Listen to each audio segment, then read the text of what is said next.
Whoa! We're back. Oh boy. It's been like, what, a month since I uploaded anything on this car? Because it's been about a month since I've touched it. Too much shit going on between car shows. That thing, the cooling system that had a problem. I'll touch on that in a minute. That's all fixed. It's got my radiator in it now from the Cutlass. Car shows. Camaro I had to dig out, clean that up, make it look real nice for a Carlisle. So now, finally, I'm back on this thing on a 90-degree day. Looks the same as it did last time you saw it. Last thing I did was I fixed that alternator bracket that wasn't fitting right. I had to grind down the back side so it could fit against the cylinder head. But I did get some new parts in. I got more transmission shit for the 4-speed swap. The boot, the bezel, and the hump that you got to weld into the floor, that came in. And also, when I was cleaning the Camaro, I maybe put 1,000 miles on that car since I've owned it. And I cleaned the wheels really good when I bought it, and they're fucking dirty again with brake dust. So I cleaned them, and I ordered up a set of these. Rob from Jegs hooked me up, and they both worked out well.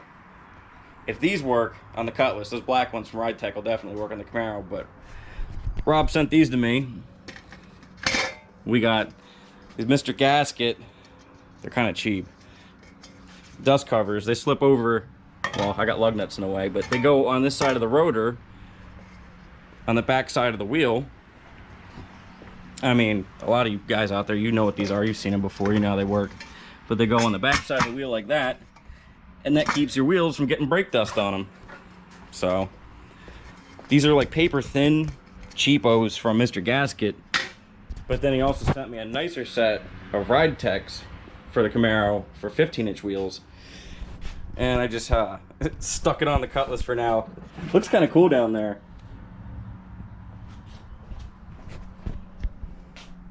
It's a different look for the Cutlass, huh? But anyway.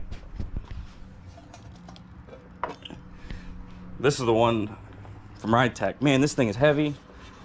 This one right here weighs more than those two put together. It sounds like pots and pans. Like,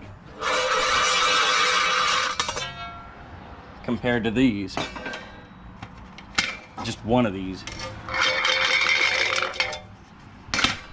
But since the little ones work for the Cutlass, I fitted those up today. I haven't had a chance to try the Camaro yet. I've got confidence they'll work. So, oh, I found an old box of parts from the Cutlass when I bought it. Man, wait till you see these door handles that came with this car. Holy shit. The whole car was in this shape when I got it. These things are nasty compared to the ones I found off a set of Skylark doors that were pretty clean. And, you know, emblems. I used to go right there on the fender. This cheesy little mirror right here, this rinky-dink thing, used to mount right here on the door. You can see where I mounted my rally mirrors. Got 2 of them. But since I had the option of putting the mirrors where I wanted, instead of, you know, breaking my neck, who's going up my side? Now you can just roll your eyes at it. Who wants to break their neck to see what's coming up in the mirror next to them? But you E-body Mopar guys are used to that with your Challengers and Cudas. Even without this vent window in the way, they still mount your mirror back here for some reason. Mopars. Ugh. Anyway, for those that haven't seen it, Jegs. There's the M20 that we got for the Cutlass. I picked it up pretty cheap. Fully refurbished by a guy that does nothing but transmissions, and he's got a stockpile of them, so if there's a problem I just go back and see him. It's the old Cutlass 350. I'll show you some 4-speed stuff. Got McLeod clutch. That's also courtesy of Rob over at Jegs. Got you again. If you wander into this shack, we got the bell housing over here, the boot, all the other shit for it, the bezel. There's some other stuff in the box. We got some trumpet exhaust tips from Pipes, because Pipes is the only company that sells these in 2.5 inch. that I could find at least. Under the bell housing, the fork, the clutch pedals, all the boots and stuff like that, the clutch return spring. Got a Hurst shifter, an original. Nice.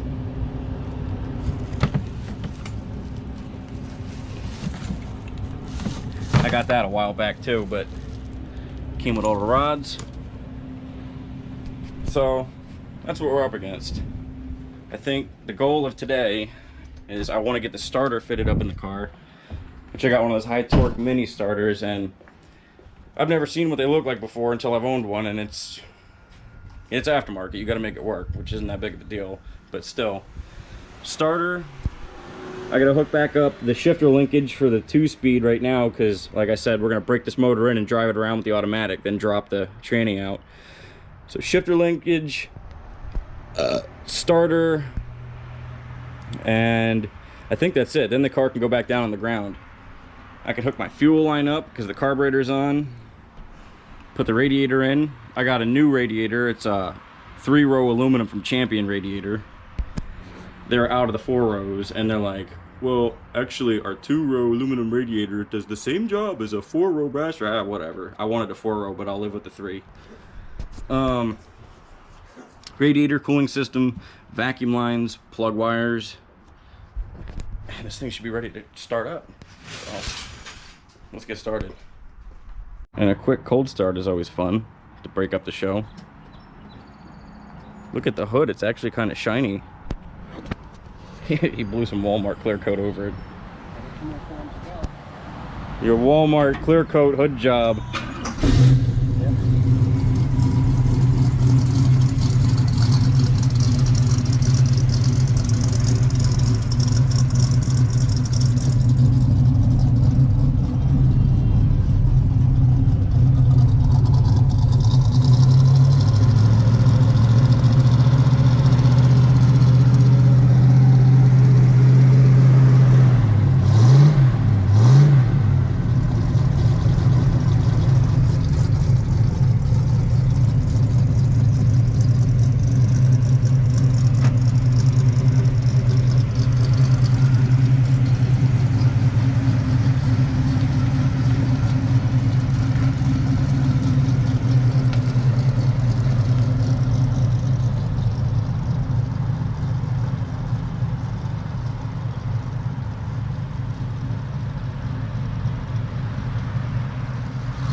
Okay, so we didn't get the starter put on yet, but we did get the booster and the master put back on.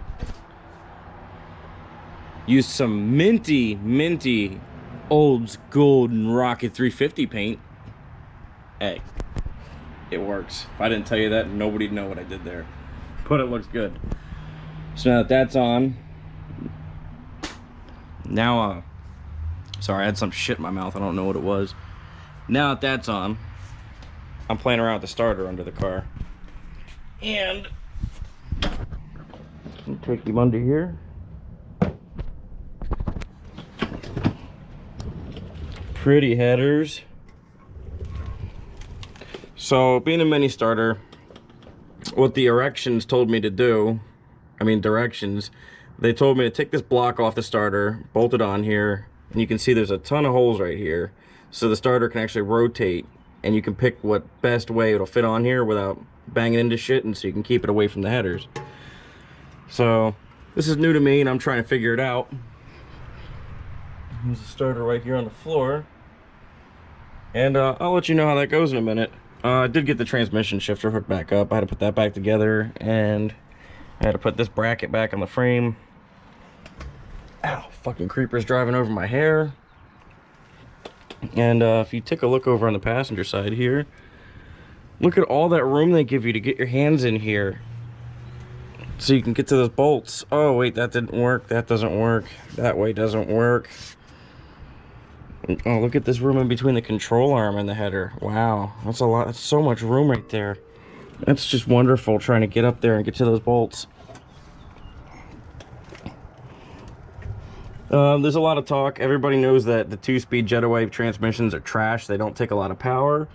But since we got the Performance Red transmission pan right here, I think it'll hold together. You know what I mean? Posse's already out back. If you didn't see that video, we did that over at Chris's house back in October. We slapped that under there. I'm going to get rid of this 2-piece drive shaft. It's collapsible back there. Chris has got a 1-piece that we can bolt in here out of a Monte Carlo. So, oh, let me get the hell out of here. Ow.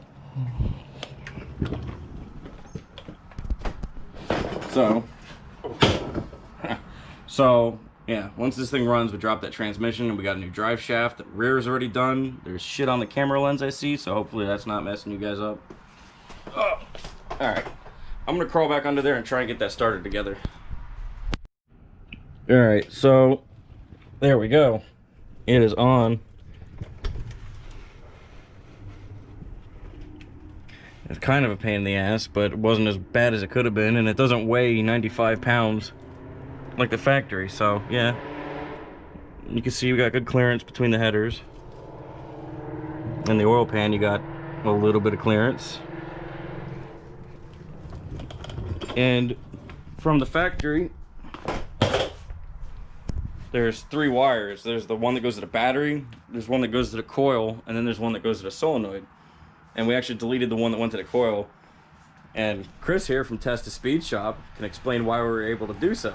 Yeah, because he's running the HEI. That wire that runs from the starter to the coil, all that does is gives you 12 volts when you're in the start position. The system set up with the point system is that when you turn the key on, it gives you 12 volts. And that wire runs from the starter solenoid up to your coil. When you let off of it, then it feeds the resistor wire, which gives you about 6.5 volts. That's so you don't burn your points up. But since he's running HEI, he's just going to run a wire from his HEI into his fuse box at the ignition terminal. You don't even need those wires anymore. All you need is the trigger wire from your ignition switch to trigger the solenoid to give it a signal, and then you're just your battery wire. So, cool. Yeah, makes it a whole lot easier. Yeah, I was confused. I didn't know what to do with the extra wire, but yeah, problem solved. Yeah, because it just works so much better when you do that. Cleans up the wiring harness. You just got to remember to tape up those resistor wires then that run to your coil, because they'll be hot when you're running. But you're going to be bypassing them. I mean, you'll bypass them, but they'll still be hot, so you have to take them off. Cool. So, it's just a whole lot easier that way. So, cool. And that's what we got done for tonight. The starter's on. I got the dipstick tube in, which is another pain in the ass. I got my shifter put back together, and I think at this point we can move forward and drop this thing down on the ground and then start putting a bunch of shit together under the hood. And then I can be like Chris and I can drive around with no hood, because that's what he wanted to do tonight. Because, sneak peek, this thing might be back on the road. You're running topless, man. Yeah. You guys can run with a convertible with no top. I can run with no hood. What the hell? Plus, it looks cool. Oh, yeah. Look cool coming down the road. I was like, look, comes Chris, no hood on the car. But all right. Probably pick this up again tomorrow or another day. And I'm just going to keep stacking these clips. So you'll see this whenever you do. All right, well, that was the other day, and today is today, which is another day. So, as you saw, we got the starter put on, and Chris figured out the wiring.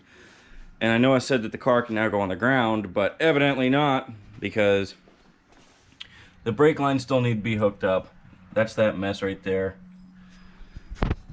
And they don't need to be just rehooked up, they need to be rebent, because they had to be moved. Because the Z-bar and the headers are now where the proportioning valve went, so Dad's real meticulous and he wants to put the brake lines in his way, the way he wants to put them in, so I'm not going to touch that mess. But that's going to wrap this up for now.